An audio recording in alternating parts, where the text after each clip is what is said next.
Hi everyone, and welcome to this new edition of the Doing Ecological Economics seminar, today devoted to the topic of ecological economics and monetary policy. First of all, thanks of all to all of you who tried to attend last week. We had some technical issues, so we had to postpone to today. So welcome again. We are very happy that you're here. So just a brief reminder, the aim of the Doing Ecological Economics seminar is to share experiences and discuss the reach and influence or lack of influence of ecological economics in society and ways to improve it. And we've tackled a number of topics already. You can see the previous seminars on the channel, the YouTube channel of the International Society for Ecological Economics. And therefore, today we will discuss quite a hot topic, which is monetary policy, the monetary system, and environmental issues. So I have two guests with me today, Katie Kedwards, who is a policy fellow at the Institute for Innovation and Public Purpose at University College London. Hi, Katie. Thank you very much for being here. And David Barmes, who is head of research at Positive Money UK. Hey, David, thanks as well for being here with us today.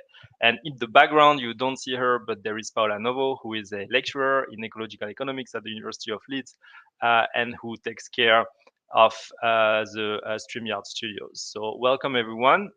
So maybe just to start and to spur the discussion, Katie and David, you can introduce yourself a bit more. Tell us what is your background and what is exactly that you're working on at the moment. Katie, you want to go first? Sure, I can go first. Thank you very much for inviting me, Louison, to this seminar. Looking forward to the discussion and answering everyone's questions. So to introduce myself, I am Katie Kedwards, a policy fellow at UCL IIPP. I started my career in the financial sector on a graduate programme. But quickly transitioned into working on green finance issues by working at the NGO Share Action, which is a UK NGO that campaigns for a responsible investment system. I then went back to school and got a graduate degree in ecological economics. And since then, I've been working almost exclusively on green finance issues at UCL. My work very much is focused on the role of financial policymakers in accelerating and steering the green transition in the financial sector. And in recent years, I've extended this work from climate to also look at biodiversity and biodiversity finance, what the role of central banks should be there, and also the role of these kind of new asset classes for nature, which are cropping up more recently in the discourse. And finally, I also do a lot of work on the macroeconomic dimensions of the green transition. So stuff like the Green New Deal, green industrial policy, and more broader macroeconomic issues like that. That's me. Great. That sounds like a perfect mix for today's seminar, actually. Thanks a lot, Katie. David? Yeah, thanks, Louison. So I've been an economist at Positive Money for about 3.5 years, and I've recently moved into a head of research role. Before that, I studied the Socio-Ecological Economics and Policy Masters at the Vienna University of Economics and Business.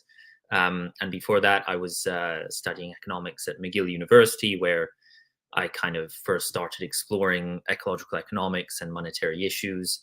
And had some really fruitful interactions with some graduate students and professors over there and in Vermont. For anybody that doesn't know who Positive Money is, and what we do, we are a research and campaign organization working towards a money and banking system that enables a fair, sustainable, and democratic economy. So we produce research, we influence policy, and we run campaigns on a range of topics, including green central banking and financial regulation, central bank digital currency, and housing affordability. I've so far focused mostly on all of our environment-related work, but have more recently been branching out to some other topics as well. And just in terms of things coming up on Positive Money's agenda, we've got an update to our Green Central Banking Scorecard that we're publishing in a couple of weeks. And we've also got our first Positive Money US report that will be coming out towards the end of the year, and that will be on inflation and fossil fuels and environmental breakdown. Well, that sounds quite interesting. Thanks a lot, David. Just before we move on with further questions, I just want to tell everyone who is now attending the seminar that you're very welcome to post your question in the chat so that we can relay them to Katie and David, and that will also fuel the discussion today. So please don't be shy. This is meant to be a conversation, so please post your questions and remarks in the chat. So just to jump in a bit on what you both said, so you both have quite a unique profile, because you have as I understand it, you have a background both in ecological economics and in monetary economics or finance, which is not a very widespread profile yet. So how did you come to environmental issues with your background in money and finance, or how did you come to money and finance with your background in ecological economics, depending on the order that corresponds to your trajectory? Katie? Yeah, that's a good question. Well, I guess, starting at the beginning of my career, when I actually worked in finance, I didn't have any interaction with environmental issues at all, which was part of the frustration I sort of felt in that role. I was working on the trading floor of a global investment bank, trading government bonds and also derivatives, interest rate derivatives. And one of the things I sort of observed as a graduate on that graduate program was that, there were environmental things happening all over the world which were affecting governments, government debt and government cost of borrowing, but this wasn't really being addressed or kind of even accounted for in how people in that career were kind of looking at these issues. And that's partly why I wanted to kind of go back to school and try and understand the interconnections between not just finance and the environment, but how finance is embedded in society, which is embedded in the environment, and the kind of interactions between them. So when I was working for Share Action, the NGO that campaigns for a more responsible investment system, this was sort of my first introduction into green finance, I guess. And the theory of change that operated when I worked there was that we need to hold financial actors to account. There's so many investors out there, banks, insurers, asset managers, pension funds, making these bold or seemingly bold commitments on climate. Are they actually following through on them? What are they doing? What is the progress they're making on this? How is this actually looking in terms of capital allocation?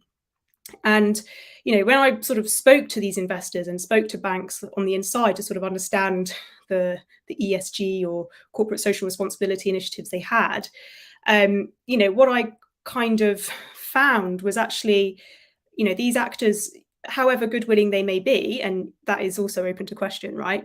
But however willing these kind of sustainability finance people were, they were encountering a huge amount of uncertainty on how to implement the sheer plethora of voluntary private sector-led initiatives on green finance there are, and there was this huge diversity, and there still is a huge diversity of approaches emerging on how to measure and report climate financial risk, biodiversity financial risk, and other environmental problems, and that's even before we start talking about greenwashing, right? So kind of what I was observing was that the private sector leading on these approaches is not actually setting a direction which is creating certainty for the private sector as a whole.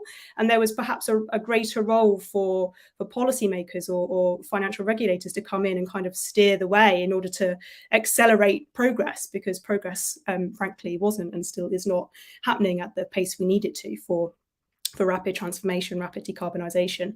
So, and that brings me to my current work at UCL, where we're very much targeting central banks as the chief financial policymakers in many economies today.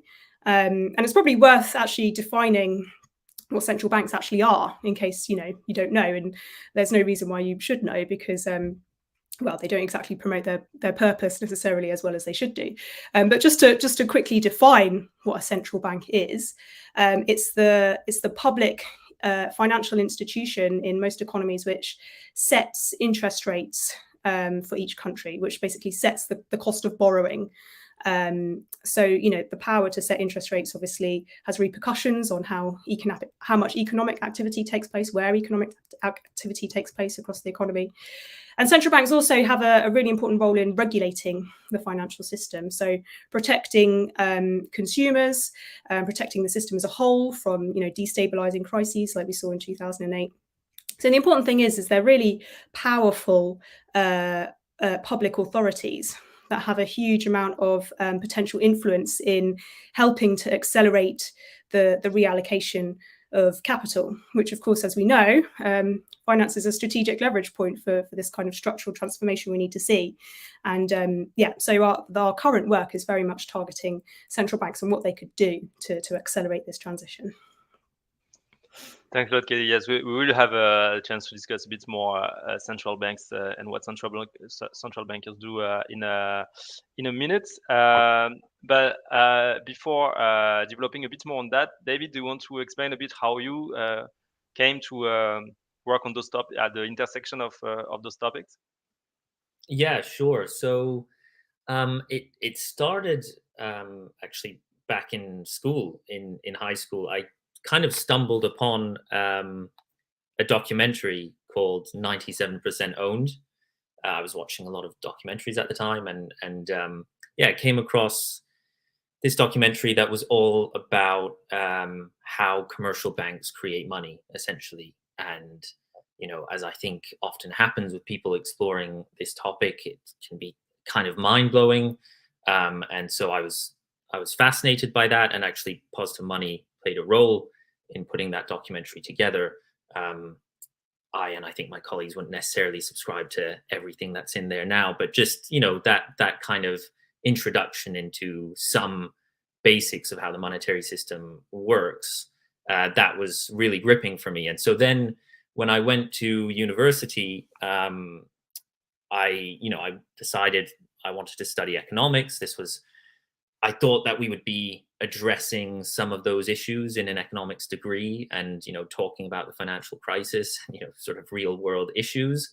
And at that time, I was becoming more politically aware and more environmentally aware. So ecological issues were also very much on my radar, and the ecological crisis being one of the biggest issues that we face.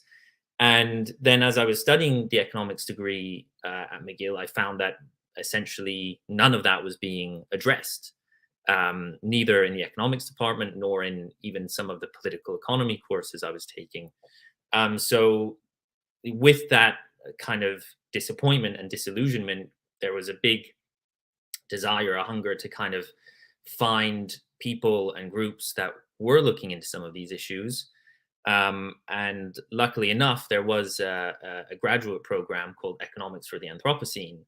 That was a collaboration between McGill and University of Vermont and the University of York, I believe. And so I got in touch with some of the professors and students on that program. And that's kind of how I really got further stuck into the intersection of these issues. And there was one professor in the economics department that was also interested in this and taught a course on this. So yeah, that was kind of my introduction. And then, I kind of sought intellectual refuge, I guess, with that group of people, and just devoted much of my study time towards developing my knowledge in this space, doing independent research courses. And then, I continued on that trajectory with my master's. And then it kind of felt like things came full circle when Positive Money had an opportunity to join the team as an economist. And so it was kind of my dream job, addressing all of the things that I had just been studying for 5 or 6, maybe even 7 years or so. So to jump in a bit more on your own experience, and before developing a bit more on central banks and policymakers, Katie, you were explaining that you started by working in finance, and by the time you did not have any contact with the topic of environmental issues. However, could you describe a bit whether the people working in this environment had any interest in the issues themselves, or whether it was like completely essentially outside of the picture? Oh, people definitely had an interest in environmental issues. In that, most people, believe climate change was a real thing, and this is also the case with the people I worked with in the financial sector. I think the issue was that they didn't see it as being integral to their particular job. And I think we see this quite a lot in specific areas of how finance operates, in that the kind of way the way people work within, say, something like capital markets, are you working on a trading floor, is a very kind of siloed approach to thinking about issues. So I worked on a desk of like really, really smart, switched on, engaged people, but they only traded government bonds and derivatives, right? They didn't necessarily kind of think about the bigger picture.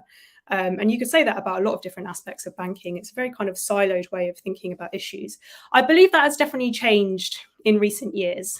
So it's kind of, goodness, how long is it now? Like 7 years now, 8 years since I worked in finance. And, climate change over that time has become very much more present in our lives. And, we're seeing events happening today, such as in Pakistan, huge flooding, which are very much impacting on financial instruments in real term. And I think, the kind of attitudes I faced back then, I would imagine have shifted now.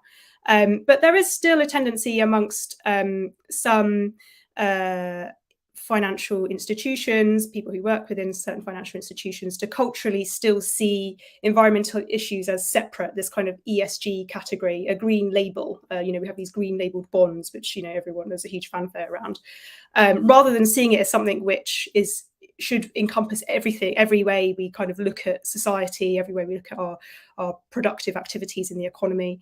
So, the kind of embedded worldview that ecological economics has is not necessarily the mainstream yet, even if attitudes are changing.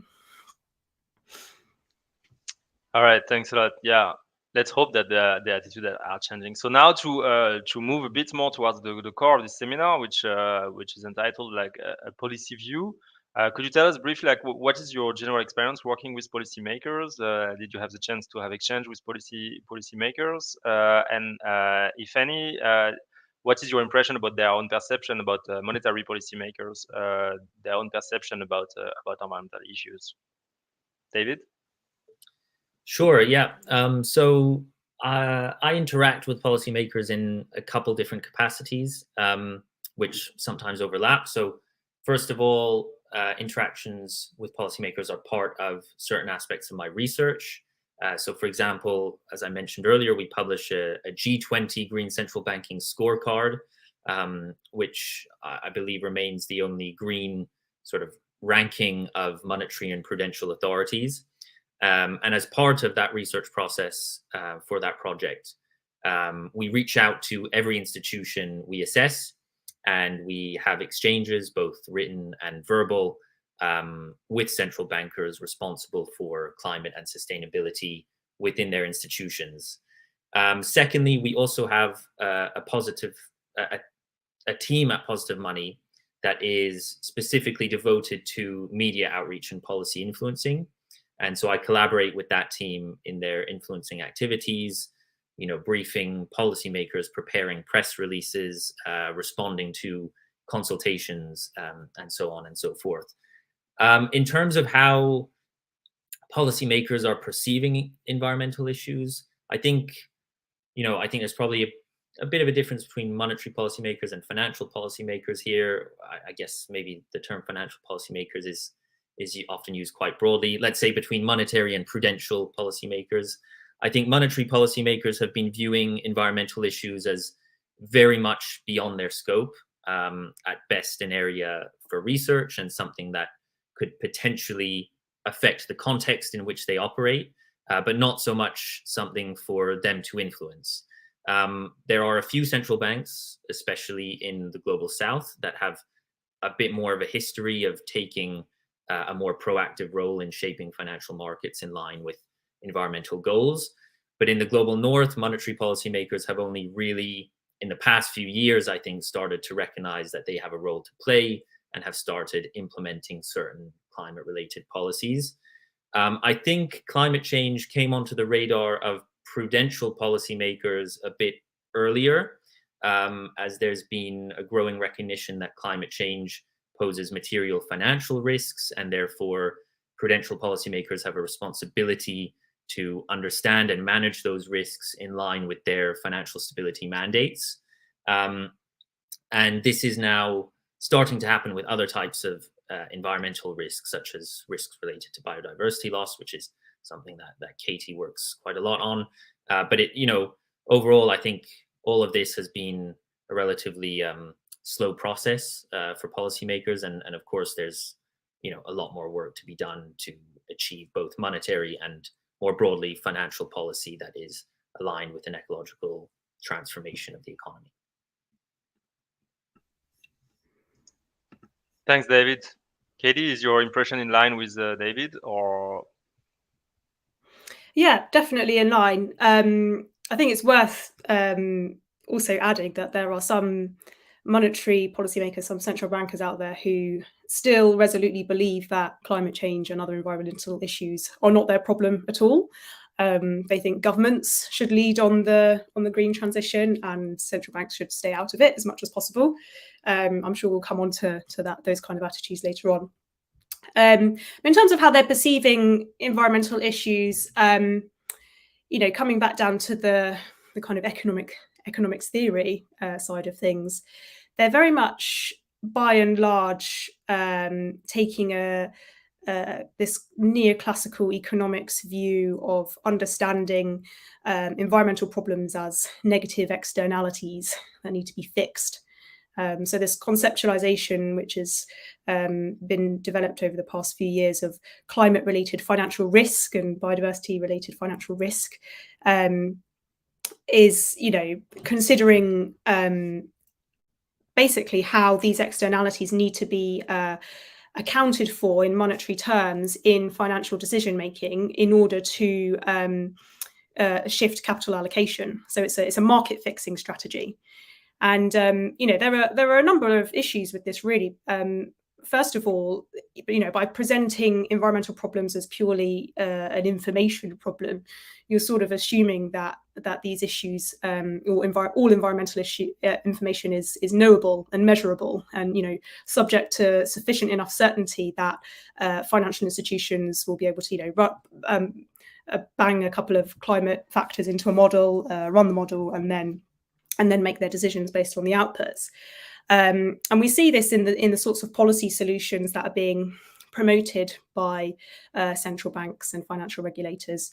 There's a big push for environmental disclosures, so where all corporations, not just financial institutions, disclose their exposures and their risks.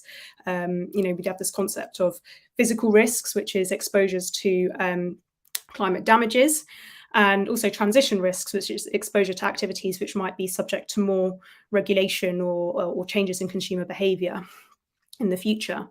And then there's another push for a policy tool known as scenario analysis, which is, like I mentioned, basically running models on the basis of the information disclosed in these disclosure frameworks.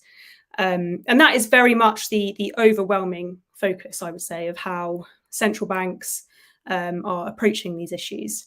I'll come on to it in a bit more detail later on, perhaps, but as central banks have expanded their bandwidth to think about not just climate change, but also biodiversity and nature loss and broader environmental problems, this kind of theory of change is slowly but surely being called into question, not least because the idea of quantifying biodiversity defies even scientific experts or the ecologists, let alone a central bank or a financial institution.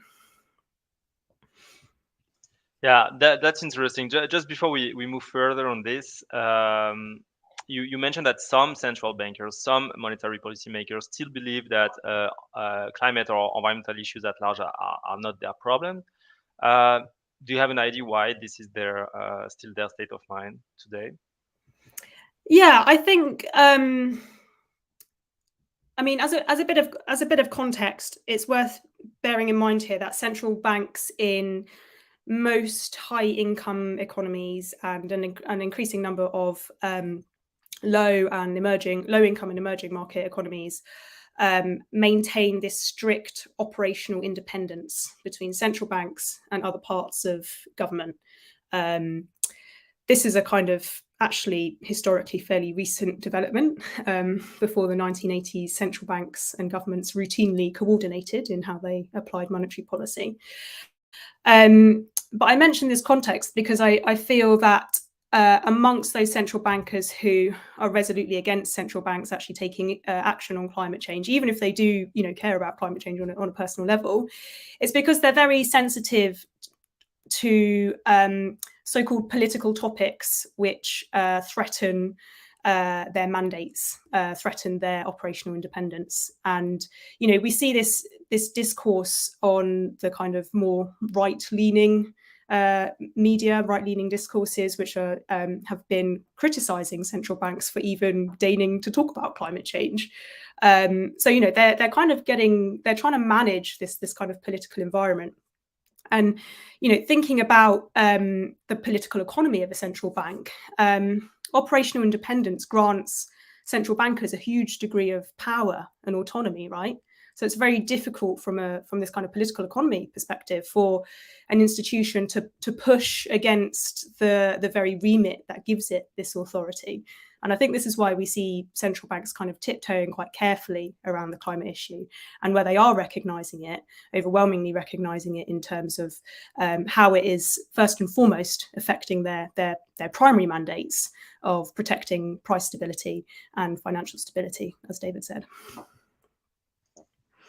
So just before we move further, some of the people attending the seminar right now may wonder why we did not invite some monetary policy makers or some central bankers today.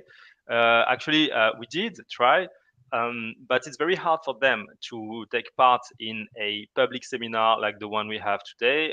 They are not really allowed to talk or to talk freely as members of central banks. They have to obey certain rules. So that's why we could not have with us today some people directly involved in central banks, but we would have loved to. Just to elaborate a bit on this before moving further.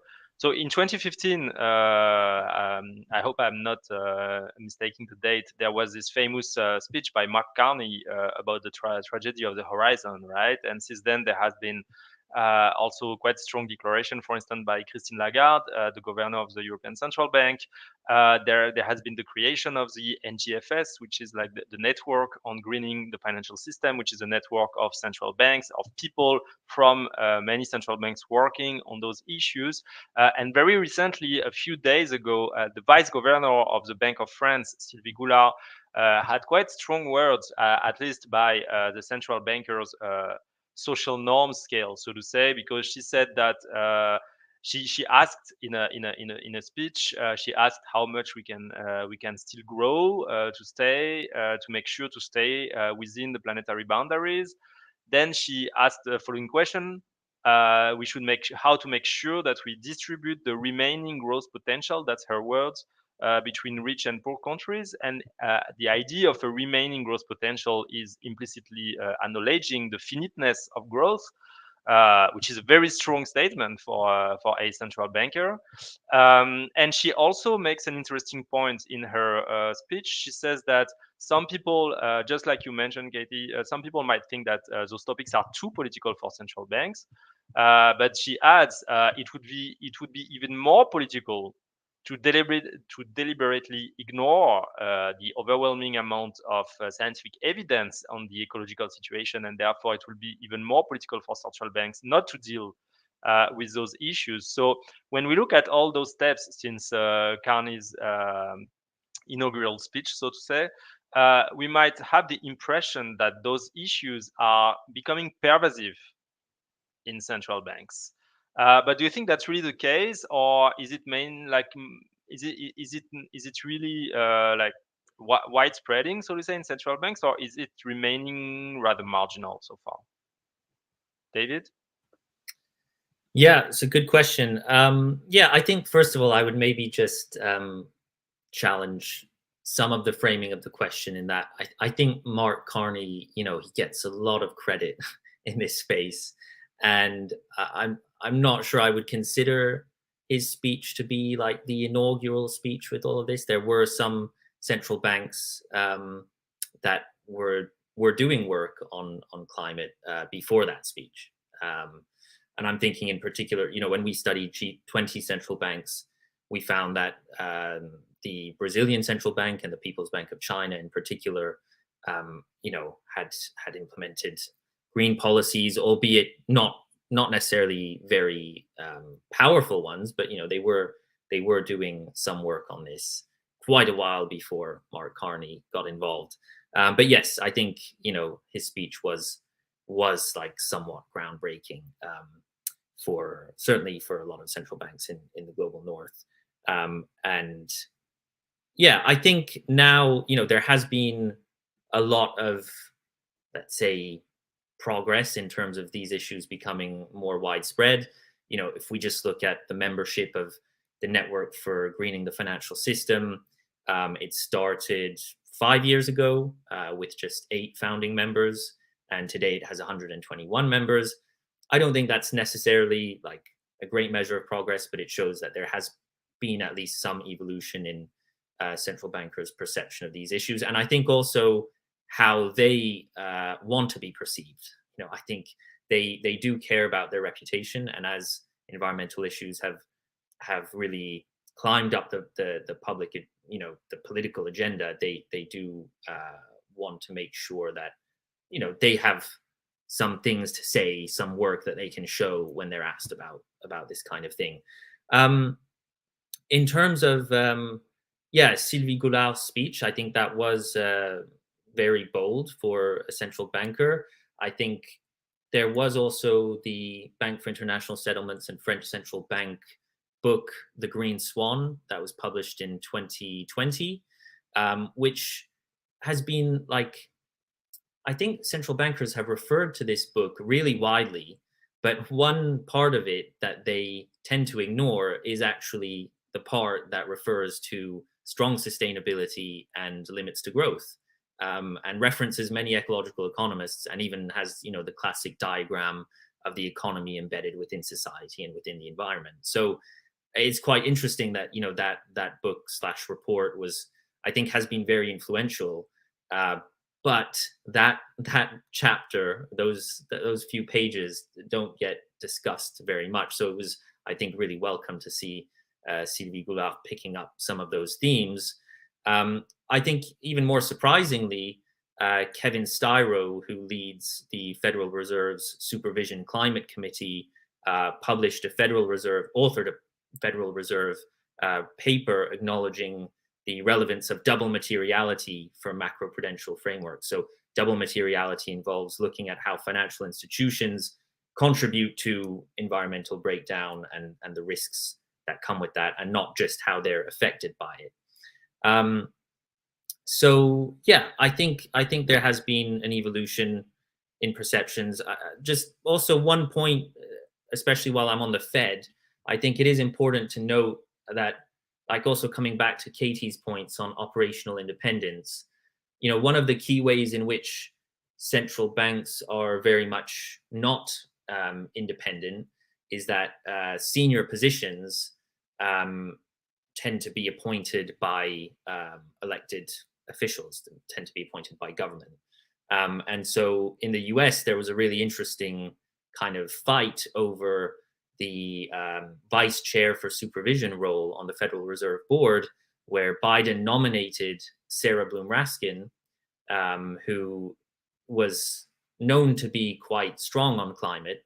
And precisely for that reason, she did not get that position. It didn't pass the board of I think it's Congress people that have to confirm that nomination. And so all the Republicans on that board refused to confirm Sarah Bloom Raskin's nomination to that position, and it was very much on climate grounds. And they also all happened to have ties with the fossil fuel industry. So this is one of the ways in which this stuff is incredibly political, and I think those types of senior positions can really have a big impact on the culture and the approach to climate change and environmental breakdown at central banks, in the same way that Sylvie Goulard may be having an impact on the culture at the French Central Bank, being a very senior official, a deputy governor at the French Central Bank.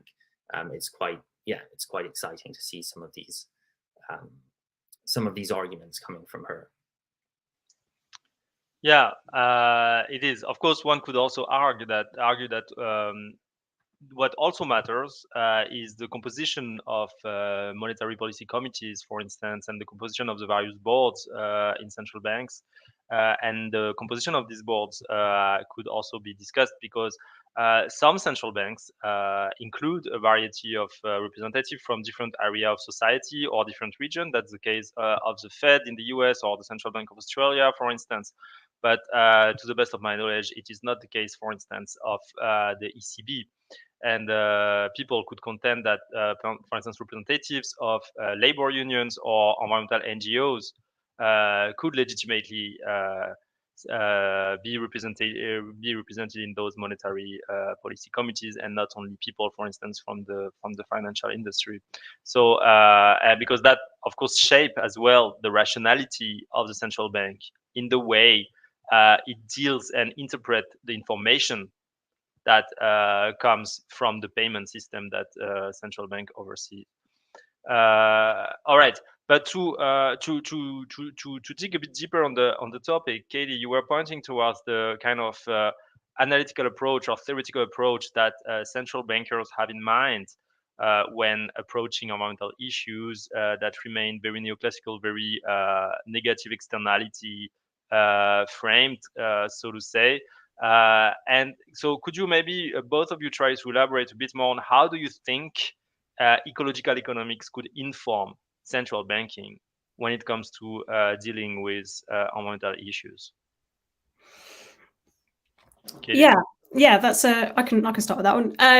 Well, I think there needs to be a lot more recognition of the system complexity that we're talking about when we refer to not just looking at ecological problems in isolation, but the kind of metabolic links between our real productive activities, how they draw from nature, how they kind of spew out pollutants into nature and impact upon it, and then also the metabolic links from the economy into the financial system, and how all of those kind of different levels interact with each other. That, thinking of it in system terms, is highly complex and arguably unmeasurable.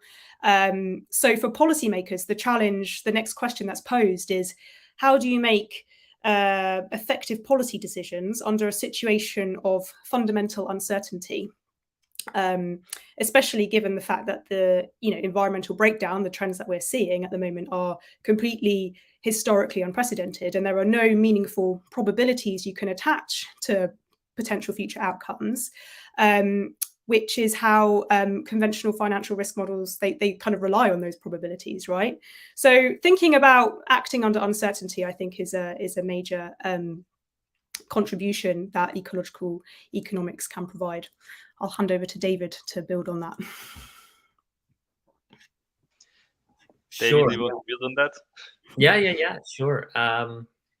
Yeah, I mean, I think there's a related question here of I think it's not just about what central bankers can learn from ecological economics, but also what those in governments setting central bank mandates might also be able to learn from ecological economics, because I think the whole setup that Katie outlined earlier regarding operational independence and these very narrow mandates of price stability and occasionally financial stability. Occasionally there's one or two other things in there, like unemployment in the Federal Reserve's case, but generally it's pretty narrowly focused on price and financial stability. I think that setup and this very siloed approach to monetary policy, financial policy, and that being separate to fiscal and environmental and and industrial policy. I think that's really just not aligned with ecological economics, it just fundamentally. And so I think reassessing that whole regime and the mandates that we give to central bankers and financial policymakers more widely,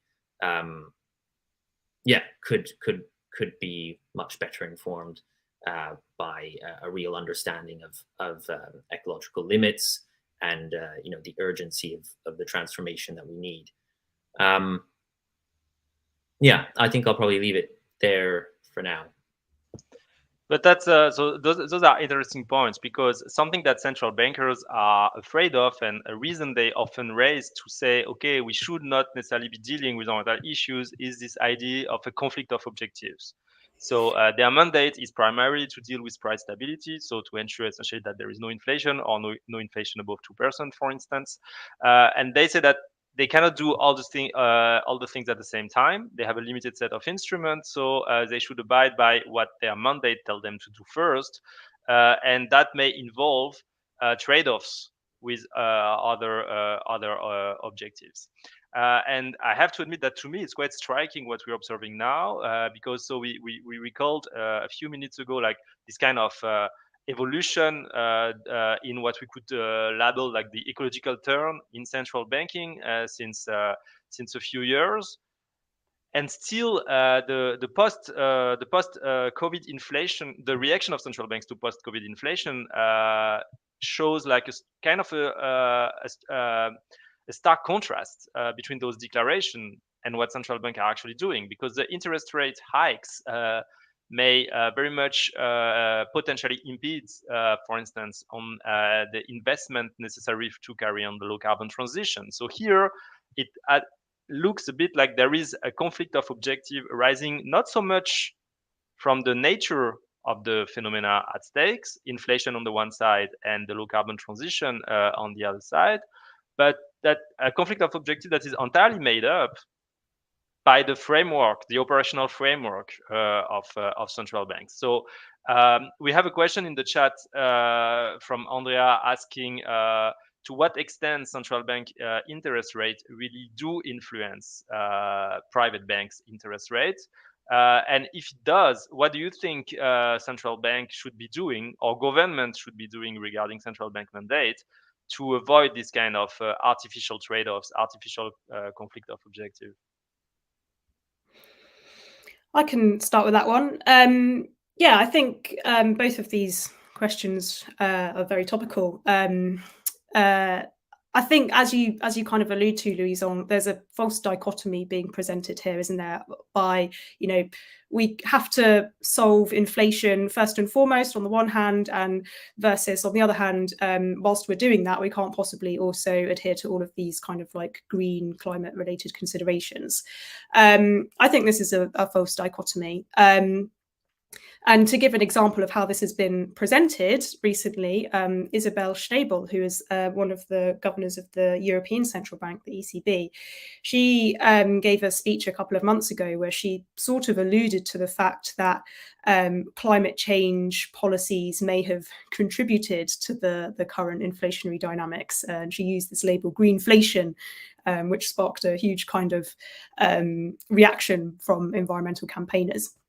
Because, of course, the inflation that we're seeing at the moment, aside from the fact that it's very much been sparked by the geopolitical tensions from the Russia-Ukraine war, is actually a symptom of the fact that our entire social provisioning systems are dependent on fossil fuels. The fact remains is that if governments had been successful in accelerating decarbonisation 10 years ago, households, small businesses, firms, the entire economy would not be as dependent on volatile increases in fossil fuel prices that we're seeing today.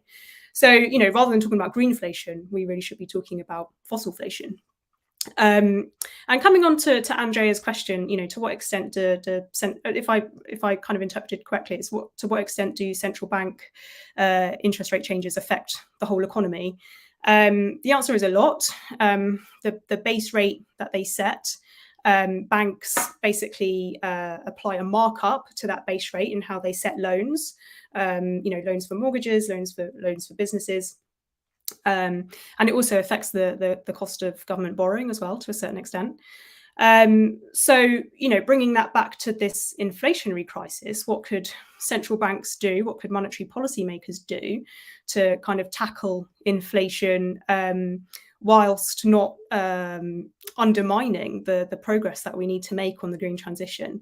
There's some proposals out there that central banks should actually set two interest rates. So one general interest rate for the whole economy, and then a much lower interest rate, which is designed to support green innovation, green transition related activities, so that they can still take place. Businesses can still invest to decarbonise despite higher interest rates across the whole economy. And the argument here is that by tackling fossil fuel dependency in the system, you're tackling reliance on volatile fossil fuel prices, which underpin inflation, and thereby it's a long-term strategy for bringing inflationary exposures to fossil fuel prices down in the long run. And just before we go on, David, I think it's worth mentioning that this kind of proposal differentiated target interest rate, for instance. They are not only abstract proposal in the academic literature, but they actually have been implemented already by a number of central banks in low and middle income countries. Maybe David, you can a bit elaborate on that just after. So it's really something that is already done and that is perfectly feasible also by global north core countries central bank. And just to finish, to reply to Andrea's question, Andreas is based in Denmark, as she signaled, and I am also based in Denmark, and we could also see immediately in the past weeks, as soon as the Danish central bank raised their target interest rate, within days, Danish central banks actually also changed their interest rate. I received an email from my own bank. So we could see directly the interest rate channel at play between the central and the commercial banks here. David? Yeah. So yeah, on the green lending facilities that you mentioned, Katie, and that you raised as well, Louison. Yeah, absolutely right. This is something that is already happening.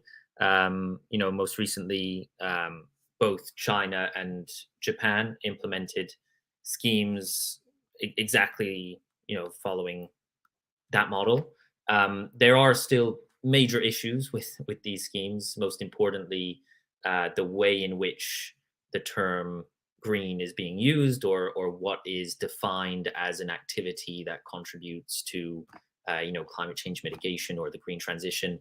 There are still some big issues around that, and there's, I think, a bit of a danger that some of these tools, unless we get those definitions right, that some of these tools could be used to support activities that actually have a harmful impact, environmental impact.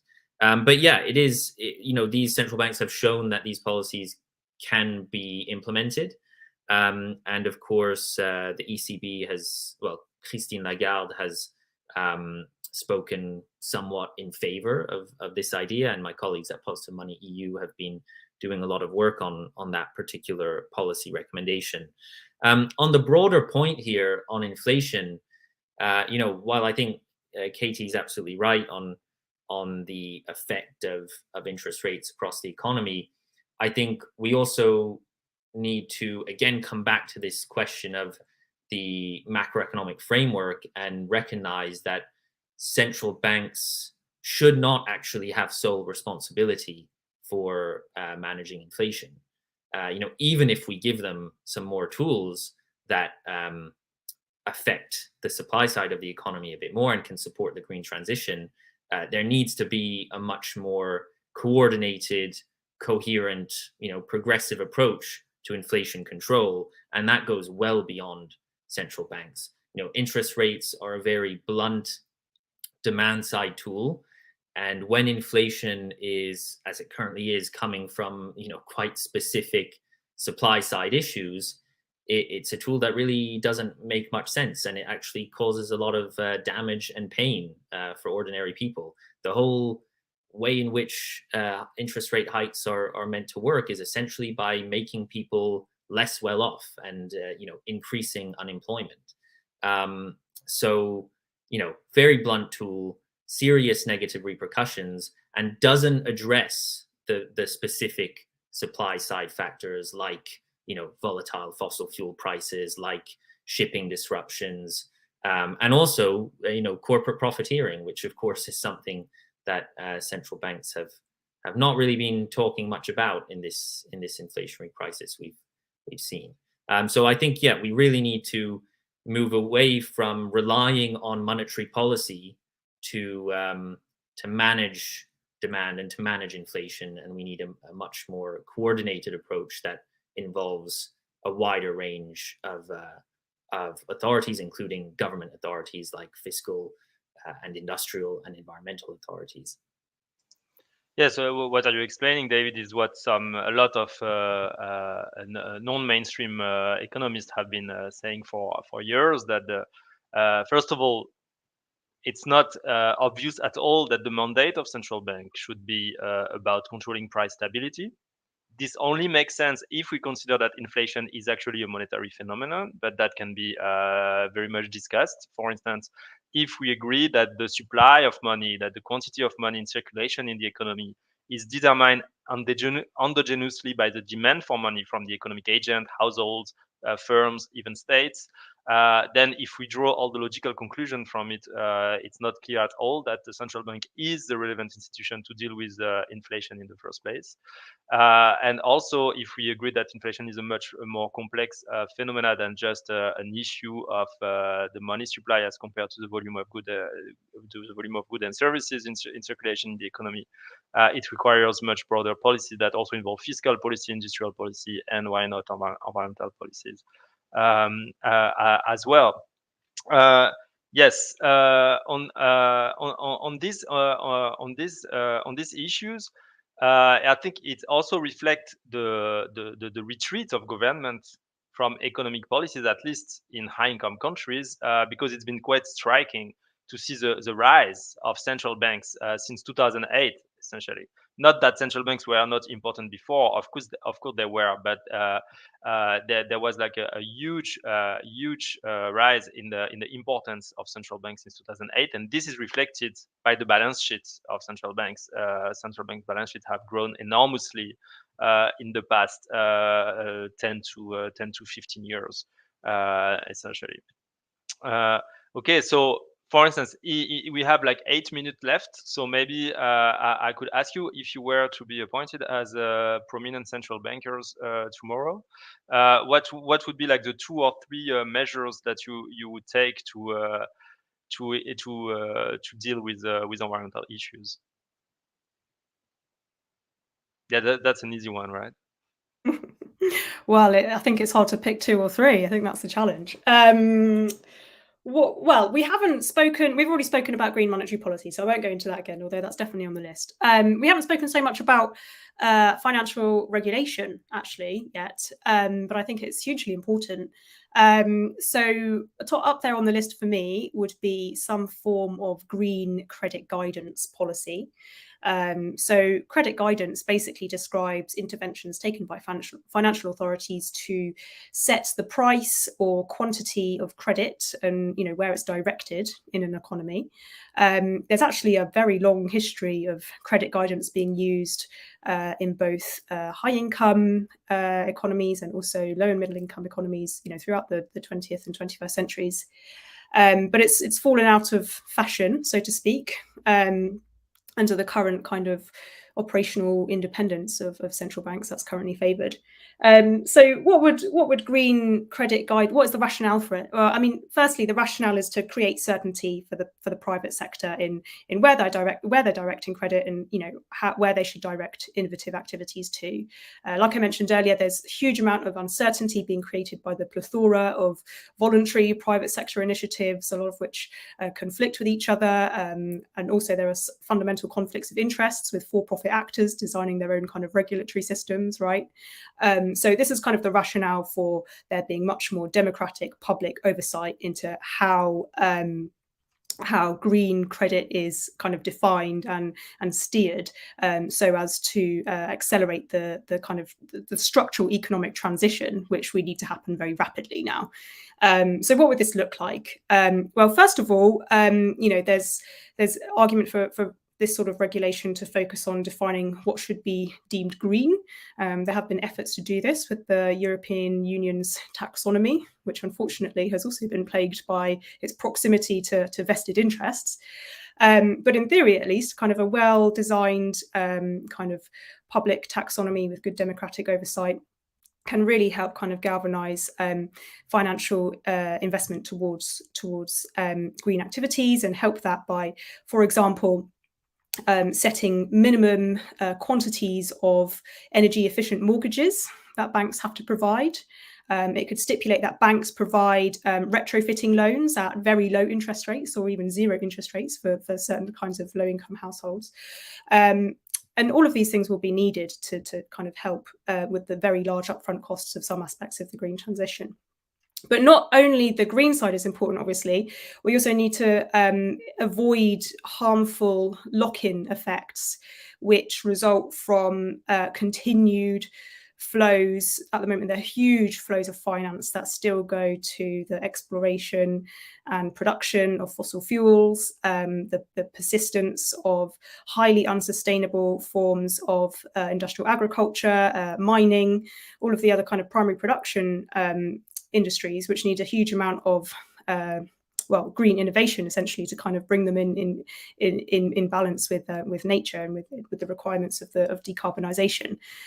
So these sorts of financial regulations could make interest rates very, very high for bank lending to these sectors. They could set very punitive capital requirements, which basically ask banks to set aside a large portion of their profits against these loans to kind of disincentivize them.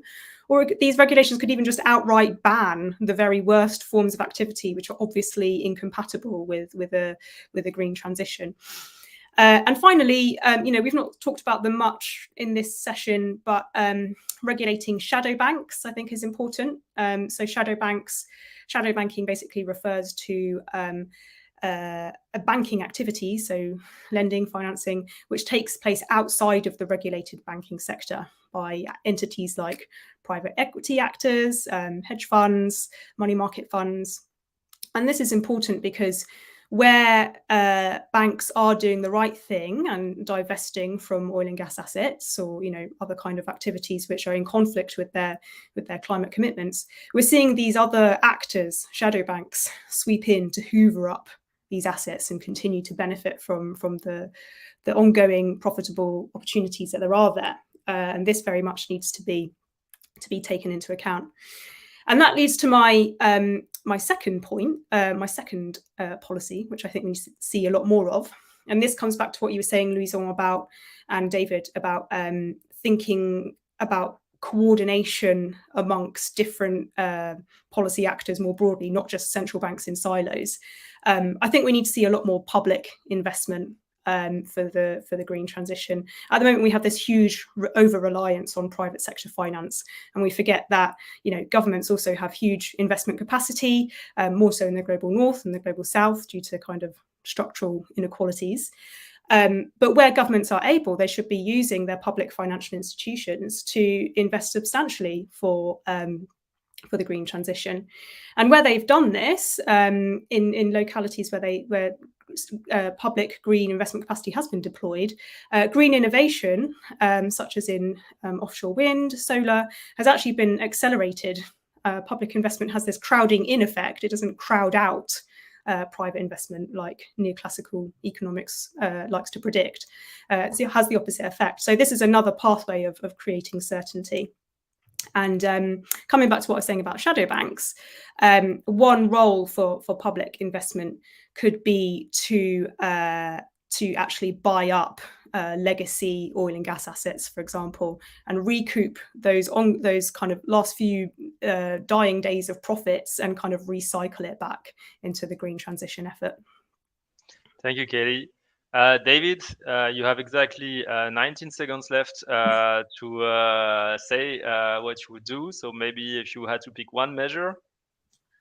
Okay, yeah, sure. I mean, Katie covered a lot of great ones anyway. I think maybe just a bit outside the box. I would try to bring a climate justice lens to some of the discussions happening in central banks.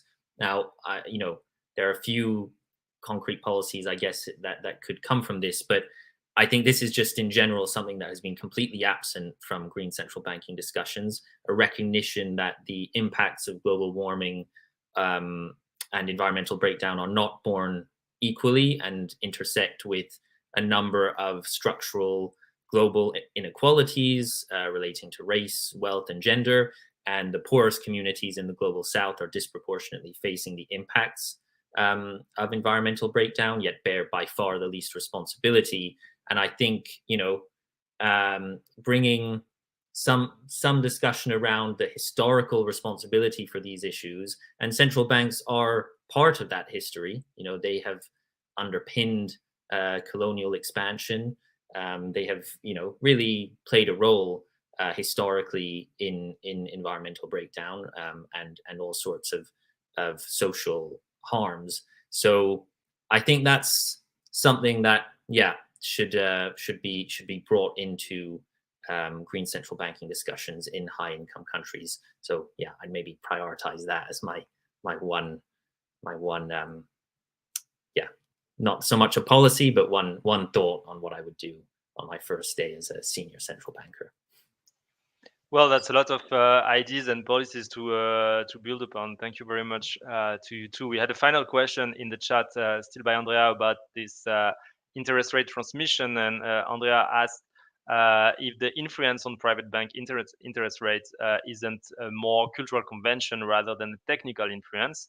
And we don't have time to delve into the technicalities of interest rate setting by the central bank, but what can be said is that it's actually more than just cultural convention, because there is a corridor of interest rate that is set by the central bank, and there is the floor rate on central bank, on commercial banks' reserves at the central bank, and there is a ceiling rate at which banks can borrow from the central bank, and this will determine the rate on the interbank market at which commercial banks borrow the liquidities they need. So if commercial banks want to access liquidities at a reasonable rate, they have to abide by the interest rate set by the central bank. So it's more than a cultural convention. It also very much impacts on the profitability of commercial banks, and negative interest rates has been a huge challenge for the profitability of commercial banks during COVID. So it goes beyond and deeper than just a cultural convention. It is